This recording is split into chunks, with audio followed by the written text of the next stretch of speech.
ISUPK.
Native American man, Hispanic man. Ain't you tired of living the conditions you're in?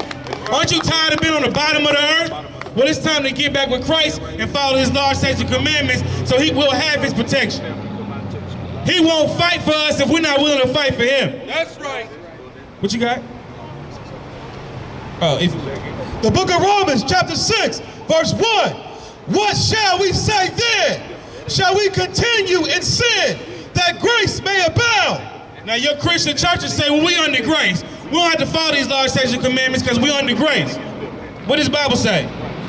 God forbid! That means hell no. A grace is a time period. It's time right now to get back to these large statutes and commandments so the Most High can destroy this place. Right. Ain't you tired? We getting shot, dead in the streets, but we think we're going to change it by voting.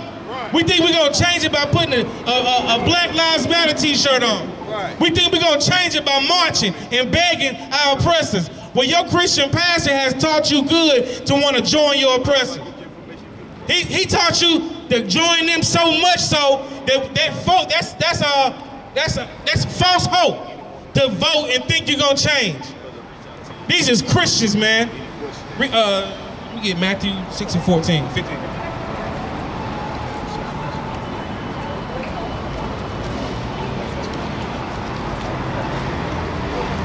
We're going to Matthew.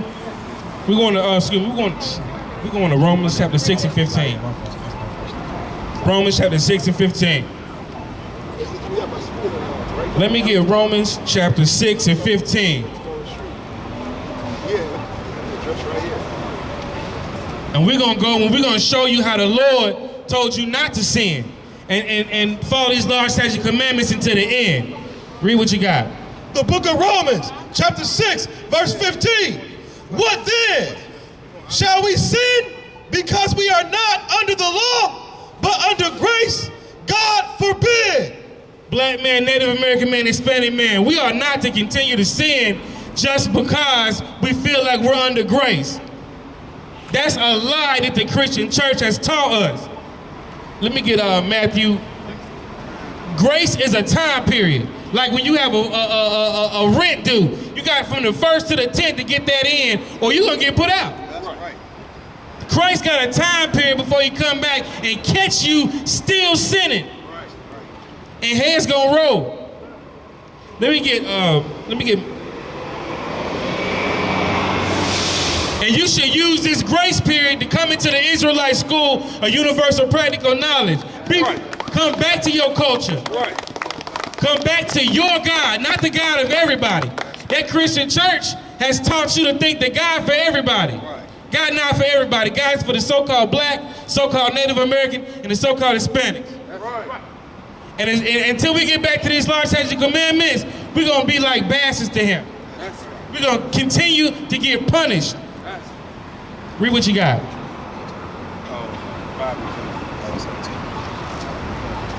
The book of Matthew, chapter 5, verse 17.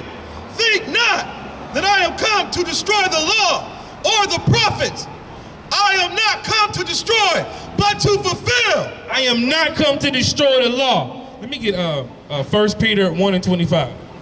I did not come to destroy the law or the priests and prophets sent to teach the law. You understand? Christ didn't destroy the law. He didn't put away with the law. He showed us how to do the law perfectly.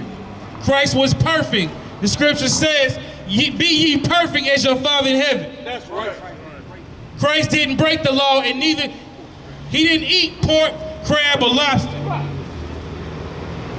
Okay, and you don't have to either, even though your Christian pastor told you, it's okay, God knows your heart. God knows your heart, it's okay to sin. 1 Peter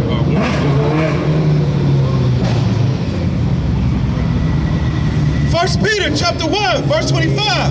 But the word of the Lord endureth forever. And this is the word which by the gospel is preached unto you. He said for a time period, for how long? Forever. The first, just the New Testament. Or Forever. the Old Testament. Forever. Forever is, I don't know how other definition you need for forever, right? Read that one more time. But the word of the Lord endureth forever. And this is the word which by the gospel is preached unto you. Salaki. The word is the law, statutes, and commandments.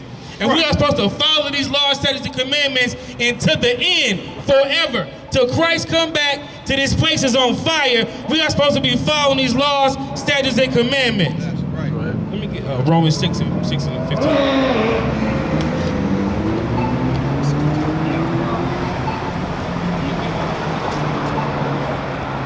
me get Matthew 5 and 18. Give me Romans chapter 5, verse 18.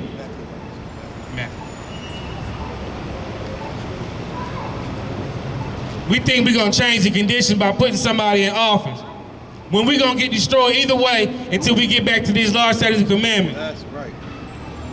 We are like bastard children to the Most High, and we're going to be punished just like any other good father would. So it does not matter who is the president.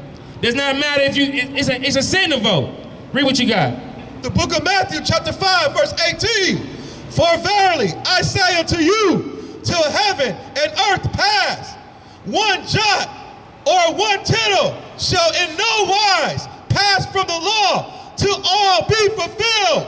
Your Christian pastor tell you that, you know what? In these times we can't do these laws, statutes, and commandments. It's too many of them and it's too hard. And that's a goddamn lie. Read that one more time. For verily I say unto you, till heaven and earth pass, one jot or one tittle shall in no wise pass from the law.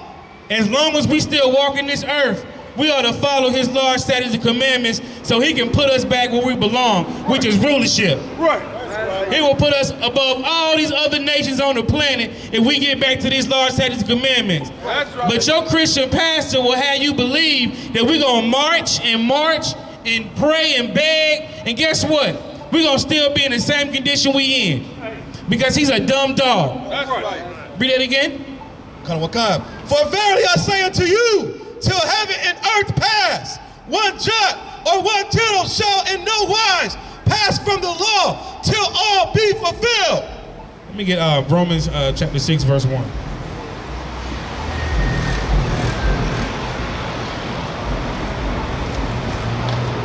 These oppressors, your oppressor who your Christian pastor wants you to join, they kill you in the streets, then they say, well, vote to make a change.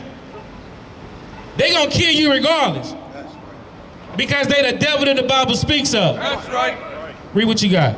The book of Romans chapter 6 verse 1. What shall we say then? Shall we continue in sin that grace may abound? God forbid. How shall we that are dead to sin live any longer therein?